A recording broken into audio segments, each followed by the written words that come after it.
I ain't gonna lie. I've been holding a lot of shit in lately. Man, I just had like a 3.5 hour cry. What do I owe the? What do I owe the pleasure? What do I owe the pleasure? Last time we speaking together, we wash your car for you. We wash your car. We wash your car with no shame in our hustle. When you goddamn getting into that wash, and you know that tip gonna be good like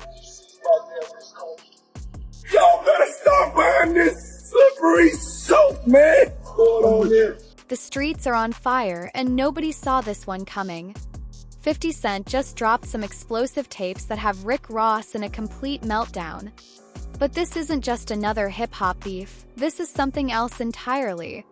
These leaked tapes involving Ross and Diddy have taken the internet by storm, and once you find out what's on them, you'll understand why Ross is ready to burn the entire industry down. The way 50 pulled this off? It's pure chess, legendary chaos at its finest. Bruh, just like New York, just like Mount Vernon, New York City, Mount Vernon, and Miami, all that is the same, bruh. Nobody wants to be near him. Nobody wants to touch what he touched, be where he at. You understand? It's crazy, bruh, how his fall from grace, which was never from grace, it's just like the devil just kicked him out of hell. Because he was never in nothing graceful and did anything graceful. You know what I'm saying? I don't care what you say about, okay, he did the music, he had the bad boy legacy and everything like that, man. But, you know, a few albums, a few people, you know, made to be famous, but they not here to tell their story. Black Rob, Biggie, Craig Mack. They not here to tell their story, bro. And now you got everybody telling his story. Yeah, and I know 50, he did a recent interview with US Weekly saying that the reason why rappers are quiet about, you know, Diddy's situation is because they've been to his parties and they don't know what got caught on tape. Bro, those people who was caught at Diddy party did not know that he had 250 tape recorders in that house. That's a big house. Girl, let me spill the tea because 50 Cent just proved he's been playing the longest game in hip-hop history with this one. Remember back in 2009 when Rick Ross tried to clown him with that whole Officer Ricky nonsense? Everybody thought it was just another rap beef. But 50? Oh, he was playing chess while Ross was busy playing checkers. While Ross was out here celebrating, thinking he'd won their little back and forth, 50 was moving in silence like a snake in the grass. Stacking receipts, building connections, and watching every flex Ross put on display, Wingstop money, car collections, everything. But instead of firing back right away, 50 was patient. He let Ross enjoy his moment in the spotlight, all while waiting for the perfect time to pull the rug from under him. Fast forward to now. Ross is all over social media, hyping his new Checkers franchise, dropping business tips, and acting like he's untouchable. That's when 50 made his move. If you were watching 50's Instagram the week before, the setup was crystal clear. First, he posted cryptic messages like, "Some people ain't broke, they just fake it real good." Then came the chilling, "Tick, tick, tick, time's almost up." Nobody had a clue what he meant, but you know the streets were on high alert, and then, out of nowhere on a random Tuesday afternoon, 50 dropped the bomb. No warning, no teaser, just that first tape. Cold-blooded. He didn't even bother with a caption, letting the footage speak for itself. And honey, when I tell you the industry exploded. Within minutes, social media was ablaze, group chats were lit, and everybody was scrambling to figure out just how deep this was about to go. 50 didn't just strike.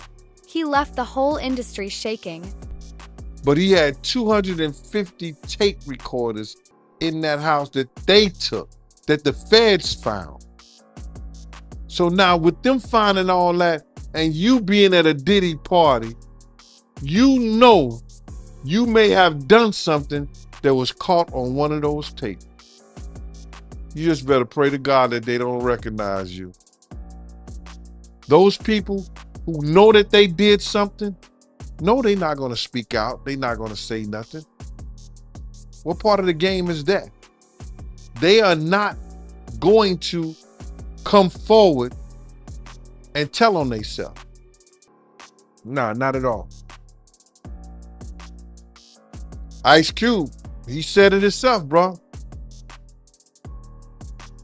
He said that Diddy's been targeted because of what he said about those folks and those people. Now, the people who was on those tapes may feel like Diddy might be targeting them. Because if he's asked about who is this, who is that, and he's under oath with the federal government, he got to tell them. He's not going to plead the fifth. Yeah, I know that got to be a terrible feeling, man. You know you did something wrong at Diddy party, and you hoping and praying that it's not caught on tape. But they don't think they did nothing wrong. That's their lifestyle. That's their lifestyle, bro. I ask guys all the time, if two men lay down, how many homos get up? What you mean? I mean what I mean. It's what it is. The reactions hit like wildfire. Industry executives were calling emergency meetings, PR teams were in full panic mode, and anyone even remotely connected to Ross or Diddy went radio silent. This wasn't your average diss track drama or some petty DM expose. This was something far more sinister. The level of calculation behind it was downright chilling. 50 had been lying in wait for years, patiently biding his time until Ross was riding high, only to pull him down at his peak. The craziest part? Ross didn't even realize what was happening at first. Word is, he was deep in a business meeting when his phone started blowing up. Calls, texts, notifications all coming in at once. His team was desperately trying to reach him, and everyone was sending him the leaked tape day first. Ross brushed it off, thinking it was just another one of 50's typical stunts. But when he finally saw the footage, reality hit hard. This was no joke, and honey, if you thought that first tape was brutal, the streets are buzzing that 50's got way more dirt stashed away. He's been sitting on this ammunition for years, waiting for the perfect moment to strike. It's like he scripted an entire revenge thriller and made Ross the unknowing star, but here's the real kicker. That first tape? It was only the opening act. Now everyone's asking the same question. What else does 50 have locked away? If he waited 14 years to drop this bombshell, who knows what other receipts he's been holding on to? Whatever it is, one thing's for sure, Ross is bracing for impact, and the entire industry is watching with bated breath. I mean, I'm confirming or I'm 100% factual, but it's somebody in this story of things that seems more reliable than others, Race, is what I'll say, just to protect my sources. But this source informed me of who these A-list celebrities are on these tapes that are being allegedly auctioned off online and through the networks. And it's put me in a little bit of a bind because I like to be fully transparent with the audience. I want to say things, but I also realize from what I'm told, because again, I haven't seen them directly yet. I haven't. And I don't know if I want to. Race, I want your advice on that too. But the problem I have is just like, typically I want to report these things, but I got to be careful legally, ethically, morally as to what we report on here. Because as Ariel, the lawyer here, did admit, and I can attest based on the information I got from a separate, reliable source, people in these videos don't know they're being videotaped. That's a big issue, Race, right? Let's start out right there. If there are people on these tapes that don't know that they were being filmed, is that okay to talk about and to share? I have a big problem with that, as do you, Andy. And you tend to be an ethical guy, and you're taking the high ground here. Notwithstanding the fact that you may have some significant information and reliable information, but the reality is that, look, I mean, if people were recorded non-consensually and you're the one to identify them, I think that's a problem, right? And I think anytime anyone has content, right, this is not an email, this is not a text message, this is video. And there's specific statutes, without using specific language I don't want to get into, but everybody knows what we're talking about here. It's Diddy with this person. I'll say that. It's Diddy with this person. Actually, yes. Yeah, and see, the problem is, again, like non-consensually recorded, you've got a victim here who may not want to be publicly identified. That's the problem. That's the problem. And they have a right to proceed if they want to, whether it's criminally or civilly, without being identified, because we know what's going to happen. As soon as they identify themselves, there's going to be a bunch of people that come out of the woodwork who are going to unequivocally harass them and claim that didn't happen, and they're making stuff up. And there's the victims that we want to protect here, and that's significant. Well, it's interesting because here's why I wanted to have this conversation, because I know a lot of you are like, Andy, just say it. No, I'm not going to say them, but I wanted to have this conversation as to why we're not saying it and why I think others haven't yet said it, raised, because again, legally, ethically, morally, it's just not right. Now, there's an argument I've had with people who are like, well, they knew what they were doing with Diddy. Like these were consensual acts. Like they knew, and he filmed other times. So I don't know what the big deal is. It's going to come out. It's going to come out is what I keep hearing from other reliable sources.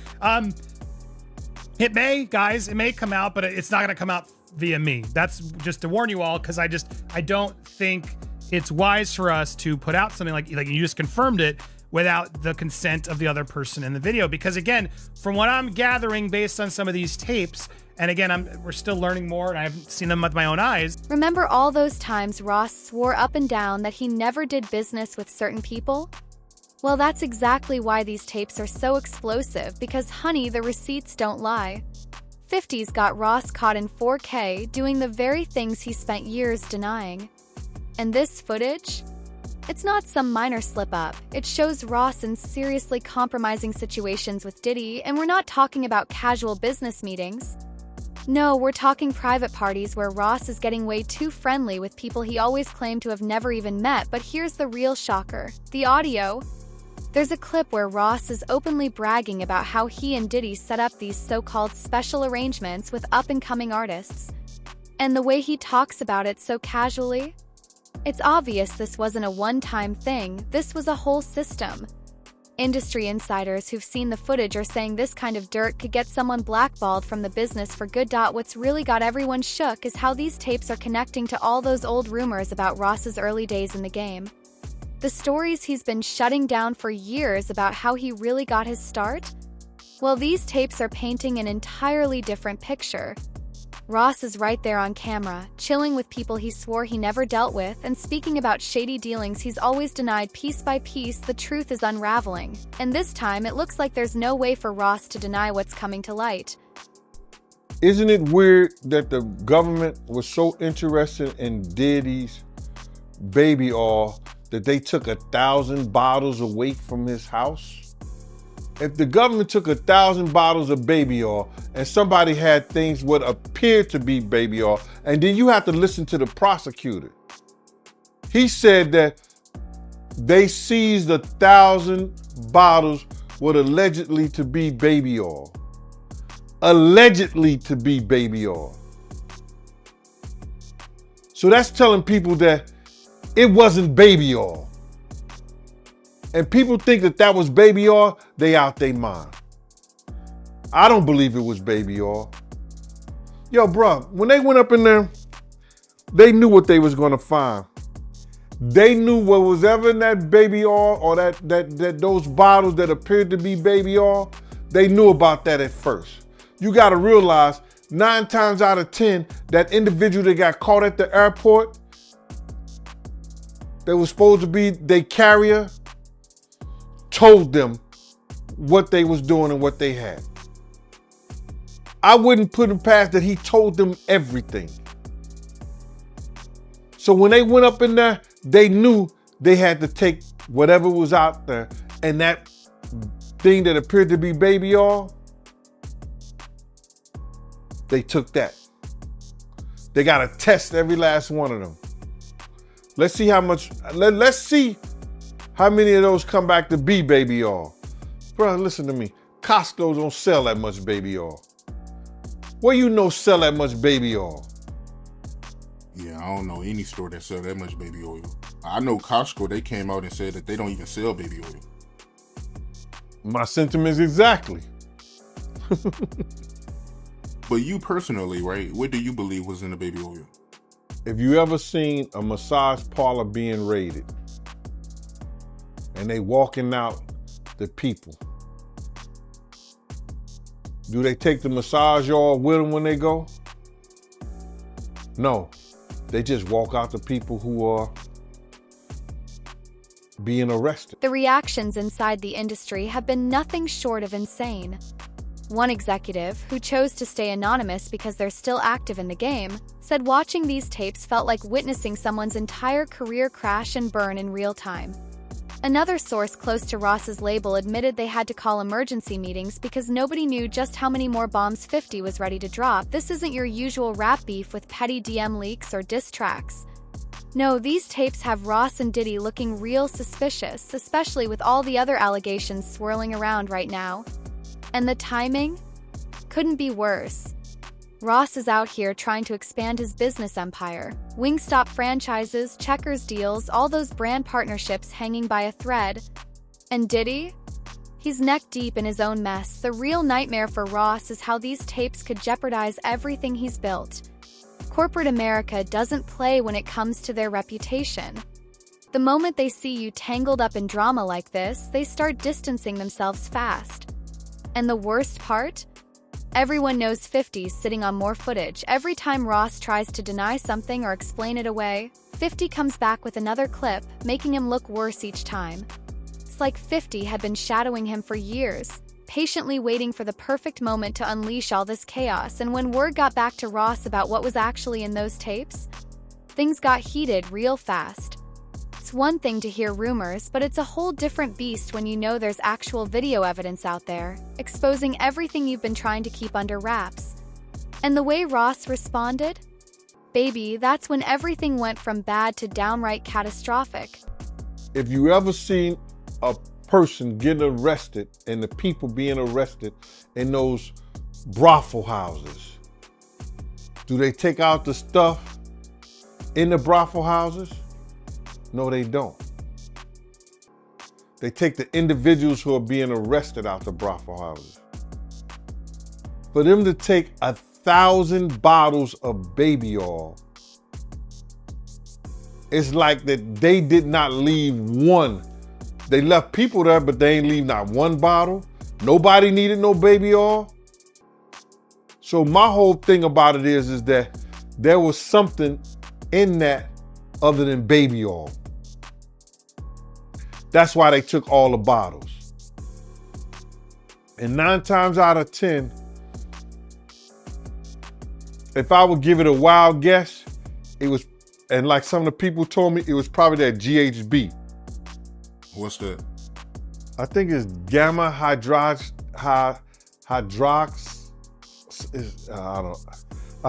I looked it up, bro. Let me see. See if I can find it. I know this is just showing everything like that, but oh no. Let me, yo, somebody tap dance or sing or do something, you know what I'm saying, while I'm doing this. Oh, here it go right here. It's gamma hydroxy butyric. What is its effect on the body? It's a euphoria, drowsiness, decreased anxiety, and memory impairment. It works on the nervous system and gives you this feeling of euphoria. So they take that and rubbed it on her, and you forget who you are, what you're doing. It can also give you memory loss, drowsiness, and that's under the DEA the Drug Enforcement Administration.gov. When those notifications started lighting up phones at 3 a.m., nobody was ready for the chaos that was about to unfold. Ross wasn't just mad. He was going full scorched earth, and veteran PR experts were texting each other like, "Somebody needs to stop him before he destroys everything." Ross's first response hit Instagram like a nuke. 15 minutes of pure, unfiltered rage, filled with threats and accusations that had his own team scrambling. The wild part? He wasn't even trying to deny what was in those tapes anymore. He was gunning straight for 50's life. The way he was pacing back and forth in that video, looking like he hadn't slept in days, had everyone wondering if he'd finally snapped. Every hour brought a new explosion. First, it was the voice messages he started blasting out to anyone who dared share the video, threatening lawsuits, making wild claims, even digging up old dirt that was never meant to see the light of day. His team was desperately trying to do damage control, but Ross was not having it. He was on Instagram Live at 3 a.m., calling out names, spilling industry secrets, and making threats so reckless even his own people were stunned. It was clear he was on a warpath, but then Ross took it way too far. He started dropping addresses, not just 50's known spots, but places connected to his family. That's when people began distancing themselves from him. His PR team tried to patch things up with carefully worded statements, but Ross would jump right back online and destroy all their efforts within minutes. Even his closest business partners were blowing up his phone, begging him to log off before he burned every bridge he'd ever built. What started as a PR nightmare had escalated into a full-on meltdown, and nobody knew how far Ross was willing to go or how this was all going to end. Activities with other, A-listers having activities together is what this is. And again, that's a potentially outing of somebody as well. You know what I mean? There's so many things here that happen in releasing of this private consensual moment that while salaciously everybody wants to know, and people are messaging me all the time, Andy, who's what? And it's like, I'm not gonna say, because there seem to be way too many things that these people in the tapes, whether consensual, whether they, whatever, didn't agree to put out there. And I would think that's a legal issue too for anybody who puts these out first, no? Yeah, you nailed it. You can't without the consent of the victim. That's the problem. Somebody thinks that somebody has no idea, right? You said, well, didn't they know they're being recorded? No. I mean, in these situations, the assumption is they did not know. And that's what we believe right now, is the victims did not know that they were being recorded. If the victim comes out and says, okay, yes, I knew I was recorded, and a statement is provided, that's a different story. But of course, you don't know that. So you, Andy, probably can't be the one to break that ice and be like, well, this is what I heard and this is what I know, and so I'm going to say it. And there's all kinds of hairy legal issues on that, right? With privacy and intrusion on seclusion is what we call it. It's a privacy violation. There could be defamation implications. There could be criminal implications. So you're doing the right thing by treading carefully. And I think more people should do this rather than get into speculation. Now, if you see the videos, even still, right? If somebody takes... Not to interrupt, but that's the question. Like, am I allowed to see these videos? Like, if I were to ask this source, show me the videos, do I put myself in worse legal jeopardy? That's another distinct legal issue, right? It's like you're watching something that someone didn't know they were being recorded of doing, right? And so it's dicey. It's dicey. Now, it would be different if you were an attorney and somebody's coming to you for purposes of defense or prosecution of a claim, a civil claim, or the filing, of some action to recover damages. That's a little different. But for purposes of, hey, look what I got, juicy gossip, and there are reporting outlets that I won't mention that will do stuff like this. I don't know that it's the smartest thing to do. I don't know that it's the careful thing to do. That's for sure. Or it's the ethical or moral thing to do. Yeah, exactly. I'm not a lawyer, but maybe this source will show you, and then you can verify what we know. But here's the other problem. Even if we verify what we know, like as I watched what Ariel, the lawyer, got these tapes, and even, again, I don't want to get into the details, any remote details that could help explain or allude to even more of theories that are out there, or, debunk or confirm.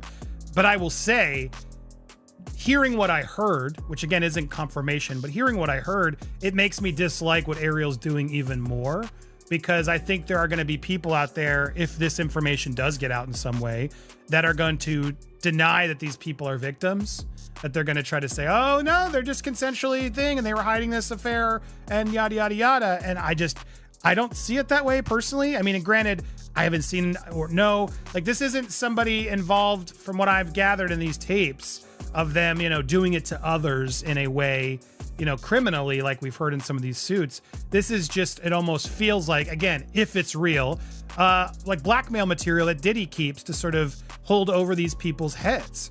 And to me, that's awful to the people in it, whether they agreed or knew or whatever. It still just feels like that's no one's freaking business. And maybe they were doing it for reasons we don't know. Just because we saw it in the tape doesn't mean they weren't feeling pressured in other ways, right? So it's a heavy and complicated thing, and but it's not a hard decision to say I can't run with trying to even allude to who these people are. The desperate moves came fast and furious. Ross's team tried hitting 50 with copyright claims to get the tapes taken down, but by then it was way too late. 50 had already made sure those clips were everywhere. Social media, shady websites, even private group chats. Ross was panicking, offering insane amounts of money to anyone who could help him find out who leaked the footage. We're talking millions just to track down the rat who'd been recording him all these years. But even that move backfired, making him look desperate and paranoid. By the time the sun came up, Ross had violated at least 6 different Instagram policies and had his account restricted 3 times. But instead of cooling off, he just kept making burner accounts, getting more reckless with each post. His lawyers were blowing up his phone, his business partners were on the verge of pulling out, and still Ross kept pouring gasoline on the fire. Then he made his worst mistake yet, dragging other artists into his meltdown. Ross started naming names, airing out everybody's dirty laundry. Who didn't pay for features, who's been faking their streaming numbers, who's got shady deals they've kept hidden from the public. It was like he was trying to take down the entire industry just to get back at 50T. At that point, the industry started drawing lines in the sand. Some folks who'd been waiting for Ross's downfall for years jumped on 50's side, sharing their own horror stories and receipts. Others tried defending Ross, saying 50 went too far by holding onto those tapes for years just to ruin someone's life. But with Ross going off the rails, threatening people's families and burning every bridge he had, even his most loyal supporters were starting to back away. It was like watching someone try to blow up their own house just to bring the whole neighborhood down with them. And everyone knew once you cross that line, there's no coming back. Yeah, I 100% agree. Like, let's let this play out in the legal realm. If you ever get Ariel on your show, I'd love to talk with her and have this conversation if she's willing to do it publicly, because I still don't understand what her role is in all this. You know, and I've heard at times broker, I've heard at times advocate for victim. And I don't want to judge what she's doing or not doing. I'd love to just have a conversation about it, because I personally don't get it, right? This is a very sensitive thing. Again, if this gets turned over to the feds and the feds bring claims and this is outed, that's a totally different story. But the feds do what they're going to do. Like what we talked about months ago on your show, right? When this first went down, we knew when hard drives were seized and things happened that, look, they're going to build a case. They're going to build a case that they think they can prosecute. It's not for us to speculate what's there or what's not. But to say, you know, you have tangible evidence of something on camera that you've seen and that it's being sold in order to protect someone, to avoid being publicly named, which is what even the lawyers are now admitting. It all feels really dirty and shady, man. The only person that makes sense that could buy this is the victim, right? If the victim says, I don't want this to come out. Yes, it was consensual, but I don't want it to come out. I didn't know I was being recorded. Give it to that person. Right, I guess, but you're right, because then they can actually own it. Maybe there is a version of this, and that's what Ariel's trying to allude to. You'll own it, and no other network's going to be able to buy it or show it if you own it and haven't given permission. I guess, is that maybe part of what they're trying to do here, in that the celebrity who buys it can actually then control it just from a clearance standpoint? Yeah, I mean, look, it still raises some legal concerns, right? Because let me say it this way. If this was a transaction, if this is a business transaction wherein the victim is then acquiring the exclusive rights to this tape or tapes, and that the person who recorded it is avowing that they will not use it, I don't know where that leaves P. Diddy and the feds, right? But they have an independent right to bring this stuff to light if it gets prosecuted. But my point is, if you're transferring legal rights of this consensual or non-consensually recorded tape to the victim, I think that's a better position to be in. But then the question is this person even in a position to be able to buy the tape, right? Are they a high level celebrity? Like, who are they? We can assume that they're celebrities with millions and millions of dollars to expend on something like this. Just raises a lot of questions, right?